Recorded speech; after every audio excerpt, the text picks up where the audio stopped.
जैसा कि आप लोग जानते हैं दोस्तों, आरओ का एग्ज़ाम हो चुका है और बहुत मेहनत करी छात्रों ने। हमारे साथ 2 छात्र मिले हैं जो कि आरओ की तैयारी काफ़ी टाइम से कर रहे थे और पेपर दे के आए हैं। जब इनको पता चला पेपर देने के बाद कि पर्चा लीक हो चुका है, तो इनके मन में क्या भावनाएं जागृत हुई, क्या सोचते हैं और सरकार से क्या मांग करते हैं और अपने आयोग से क्या मांग करते हैं। क्योंकि यूपी पीसीएस जैसे पेपर अगर लीक हो जाएं तो आप समझ सकते हैं जो तैयारी कर रहे हैं छात्र, उनकी मनोस्थिति क्या होती है। तो हमारे साथ थे, मैं काफ़ी टाइम से इनको जानता भी हूँ, आरओ की तैयारी कर रहे थे।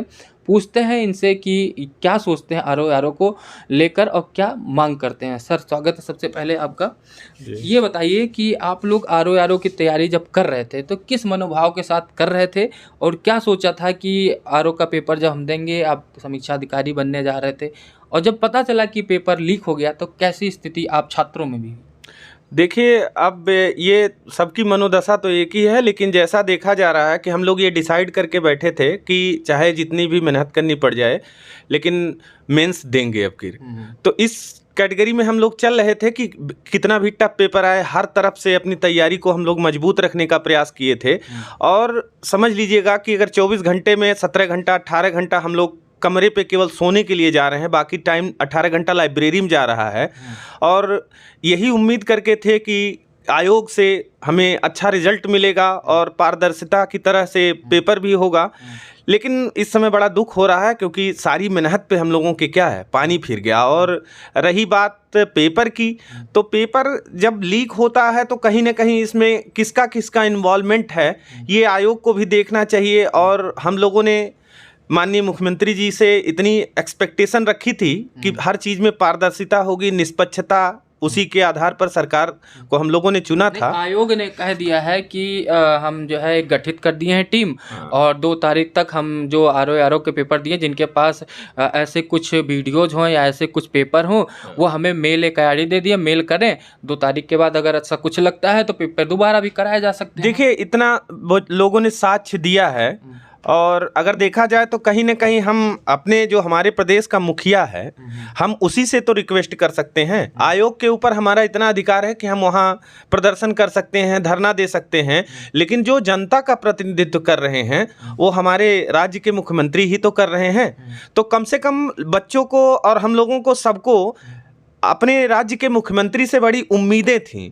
लेकिन अब धीरे धीरे जैसे थोड़ा सा उम्मीदें हम लोगों की टूट रही हैं क्योंकि चीज़ें सही तरीके से चल नहीं रही हैं, न हो रहा है पेपर। देखिए, आए दिन पेपर लीक हो रहा है। तो अब कहीं ना कहीं इन सब चीज़ों को व्यवस्थित करने के लिए देश के और राज्य के नेताओं को थोड़ा सा आगे बढ़ के आना चाहिए। इस पे सरकार को भी ध्यान देना चाहिए क्योंकि सरकार की छवि भी इससे काफ़ी बिगड़ती है। तो लोग एक्सपेक्टेशन करते हैं ऐसे सरकार से, जिससे उम्मीदें लगाए रहते हैं कि ऐसा कुछ ना हो। क्योंकि एक छात्र बहुत मेहनत से पढ़ाई करता है, घर से बाहर रहता है और किस तरीके से जूझता है, फिर हज़ारों किलोमीटर 200-300 किलोमीटर दूर जाके पेपर देता है। फिर जब उसको पता चलता है कि उसका पेपर इस तरीके से आउट हो चुका है इतनी मेहनत करने के बाद, तो आप उस मनोदशा को समझ सकते हैं। तो हमारे साथ एक छात्र और हैं, इन्हीं से जानते हैं कि आप ये बताइए कि आप लोग चाहते क्या हैं, अब सरकार से क्या चाहते हैं, कि आयोग से क्या चाहते हैं जो पेपर लीक हुआ है? हम लोग यही चाहते हैं कि पेपर की जांच हो, पेपर कहाँ से लीक हुआ इसको पता लगाएं, और अगर पेपर लीक हुआ है तो फिर से री एग्ज़ाम होना चाहिए आरओ का।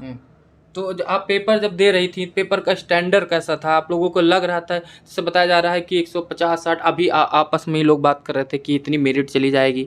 कुछ लोगों ने माना था कि 130-32 नंबर मेरिट जानी चाहिए। तो क्या सोच के आप लोग चल रहे हैं इस चीज़ को? हम लोग ये सोचे थे, पेपर बहुत लेंदी था, पेपर इतनी कट ऑफ नहीं जाती, लेकिन अगर पेपर लीक हुआ होगा तो ज़रूर इतनी कट ऑफ जाएगी। और पेपर अच्छा था, जो बच्चे पढ़े थे उनके लिए पेपर बहुत अच्छा था। और हम लोगों ने बहुत पढ़ाई की थी, हम लोग बहुत सुबह से शाम तक लगे रहते थे। तो हमें लगा था कि बहुत अच्छा कर रहे हैं, शायद मेंस के लिए भी तैयार रहेंगे। लेकिन जैसा प्री हुआ है और पेपर लीक होने की खबर आ रही है, तो अब ऐसा नहीं लग रहा है कि मेंस में सेलेक्ट हो पाएंगे। आप लोगों को ऐसा लगता है कि सरकार को इस चीज़ पे बहुत गंभीरता से विचार करना चाहिए कि बिल्कुल, शिक्षा एक ऐसा मुद्दा है या एक ऐसा विषय है कि इस पे हमेशा से सरकार को जोर देने की ज़रूरत है, और इसके लिए मतलब खिलवाड़ नहीं करना चाहिए। क्योंकि ये देश के युवा ही देश के भविष्य होते हैं।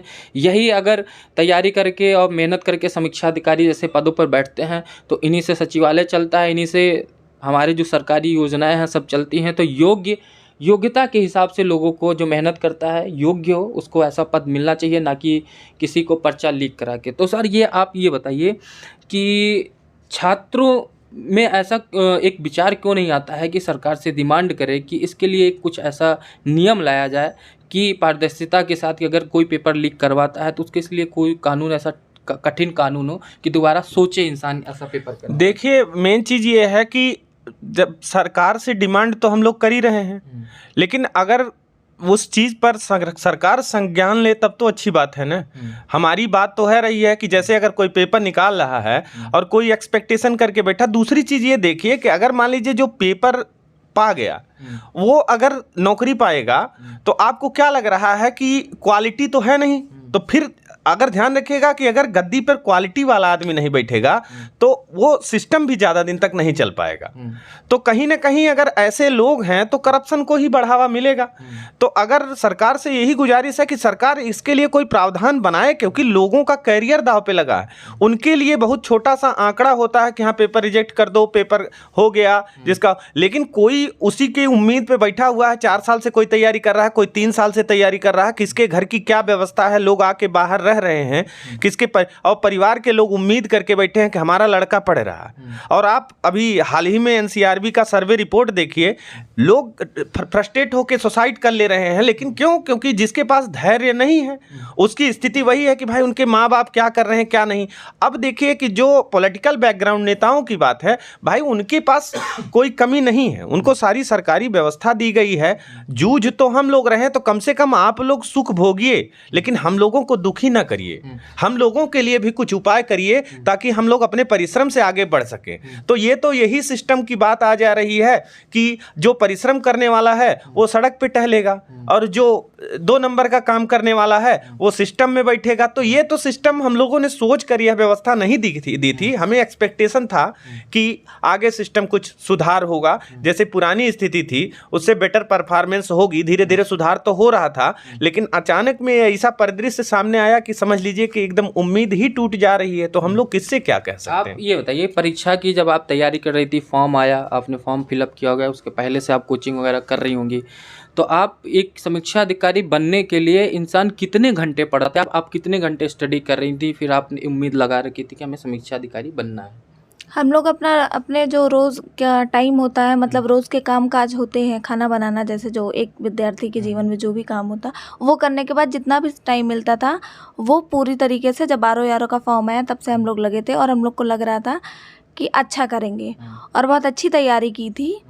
लेकिन पेपर लीक होने की वजह से अब ऐसा लग रहा है, मतलब वो जोश नहीं है, वो जोश नहीं है कि हम अगर फिर से दोबारा तैयार एग्जाम करें। होता भी है तो जो आपने फर्स्ट टाइम में एग्जाम दिया है उस तरीके से जोश नहीं बन पाता पढ़ाई में। हाँ, अब जब फॉर्म भरे थे तब तो कुछ ज़्यादा ही क्रेज़ था शुरू से लेके अभी तक, जब तक पेपर दिए। और फिर जैसे ही जब वापस आने लगे पेपर दे के, पता चला पेपर लीक हो गया। तो ये बहुत ही दुख की बात है कि अगर पेपर ऐसे आए दिन लीक हो रहे हैं, ये छात्रों के साथ खिलवाड़ हो रहा है। अमूमन कितने घंटे आप लोग स्टडी करते होंगे?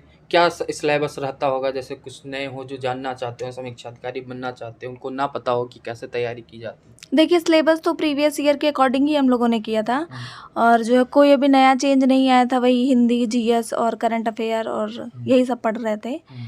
और ऐसे ही जैसे पुराना था उसी पैटर्न पे ही इस बार भी एग्ज़ाम होना था। तो जो महिलाएं होती हैं इनको काफ़ी दिक्कत होती है इन सब चीज़ों का तैयारी, घर से बाहर आना बहुत रेयरली हो जाता है। अपने जैसे उत्तर प्रदेश जैसे राज्य में बहुत मेहनत करके बाहर निकलती हैं, फिर आती हैं, रहती हैं, हॉस्टल में रहती हैं, खाती पीती हैं, फिर उसके बाद पेपर की तैयारी करती हैं। तो आप लोग ऐसा डिमांड करते हैं सरकार से कि पेपर का भी एक टाइम लिमिट होना चाहिए कि कितने दिन में फॉर्म निकल जाए, इतने फॉर्म जल्दी से एग्ज़ाम हो जाए और पारदर्शिता के साथ, और उतनी जल्दी रिजल्ट भी आ जाए। जैसे 2-2, 3-3 साल रिजल्ट ही नहीं आते, फंस जाते हैं। बिल्कुल ऐसा होना चाहिए, क्योंकि हम लोगों के पास इतना टाइम नहीं होता है कि 4 साल 5 साल वेट करें। खासकर लड़कियों के पास बिल्कुल टाइम नहीं होता है।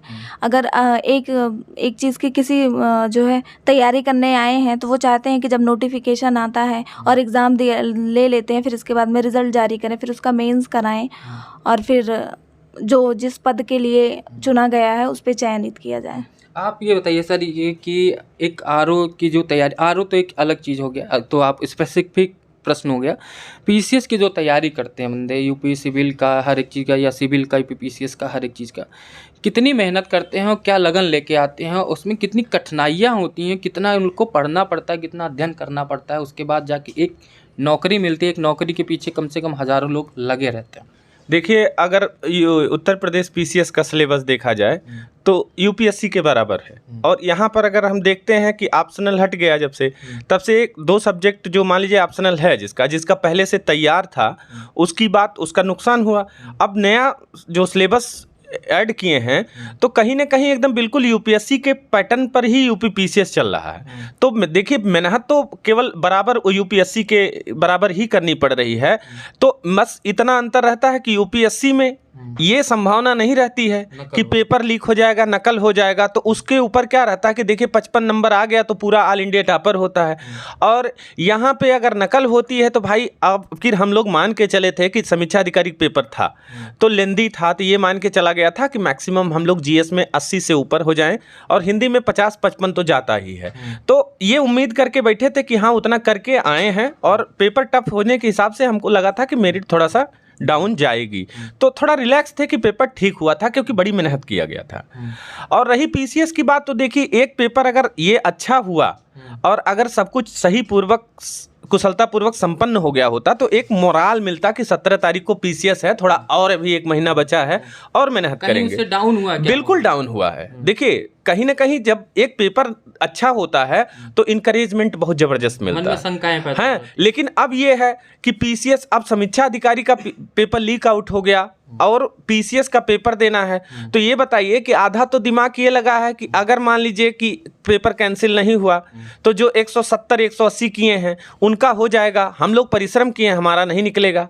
तो कहीं ना कहीं एक तरफ मोरल डाउन हो रहा है, लेकिन फिर भी धैर्य बनाए, हिम्मत बनाए कि 17 को पीसीएस है, इसको देखा जाए। और सरकार से उम्मीद है कि दोबारा एग्जाम, कि सरकार हम लोगों के पक्ष में और सच्चाई के साथ क्या है थोड़ा सा काम करेगी। तो उम्मीद के ही आधार पर हम लोग बोल रहे हैं, और कर क्या सकते हैं हम लोग। तो छात्रों की उम्मीद है सरकार से, आयोग से, कि जो है परीक्षा दोबारा कराई जाए, क्योंकि बड़ी मेहनत के साथ इन्होंने तैयारी की है।